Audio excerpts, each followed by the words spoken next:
জুলাই 2024 উত্তাল পুরো বাংলাদেশ। তৎকালীন প্রধানমন্ত্রী শেখ হাসিনার পতনের দাবিতে সোচ্চার সাধারণ মানুষ। অন্যদিকে বিক্ষোভ দমনে কঠোর অবস্থানের ঘোষণা তৎকালীন সরকার প্রধানের। পাখির মতো গুলি করে মারা হয় আন্দোলনরত ছাত্র জনতাকে। 2 বছর আগের সেই চিত্রের পুনরাবৃত্তি যেন এবার ঘটছে ইরানে। হাসিনার মতোই বিক্ষোভকারীদের দমাতে বন্ধ করে দেওয়া হয়েছে পুরো দেশের ইন্টারনেট সেবা। আন্দোলনকারীদের লক্ষ্য করে ছোড়া হচ্ছে তাজা গুলি। রোববার এক প্রতিবেদনে লন্ডন থেকে পরিচালিত সংবাদ মাধ্যম ইরান ইন্টারন্যাশনাল জানায়, বিক্ষোভ দমনে কঠোর অবস্থান নিয়েছে ইরানের নিরাপত্তা বাহিনী। বিক্ষোভকারীদের লক্ষ্য করে ছোড়া হচ্ছে তাজা গুলি। ভবিষ্যৎ হোক নিরাপদ, বিনিয়োগ হোক বিশ্বস্ত, আর আমার পছন্দ সল্ট বে। ওয়েলকাম টু সল্ট বে।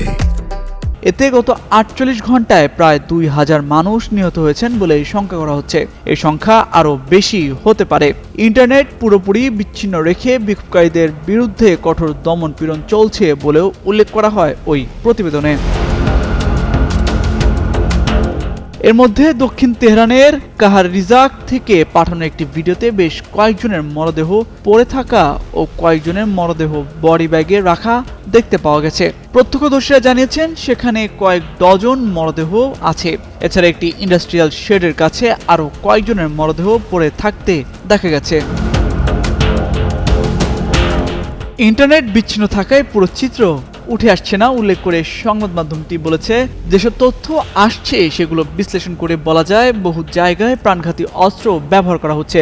উত্তরাঞ্চলের শহর রাশতের এক চিকিৎসক ইরান ইন্টারন্যাশনালকে জানিয়েছেন শুধুমাত্র একটি হাসপাতালেই অন্তত 70টি মরদেহ আনা হয়েছে। তেহরানের বিভিন্ন অংশ এবং কারাজের ফাদ্রিসে সবচেয়ে বেশি সহিংসতা হচ্ছে। এছাড়া অন্যান্য জায়গা থেকেও বিক্ষোভকারীদের উপর ব্যাপক হারে গুলি ছোড়ার তথ্য পাওয়া গেছে। এর আগে ফার্দিস কারাজ এবং পূর্ব তেহরানের আল গাধির হাসপাতাল থেকে পাঠানো ভিডিওতেও মরদেহ পড়ে থাকতে দেখা গেছে, যা নির্দেশ করছে শুধুমাত্র নির্দিষ্ট শহরেই কঠোর দমন চলছে না, যেখানেই বিক্ষোভ চলছে সেখানেই গুলি ছোড়া হচ্ছে।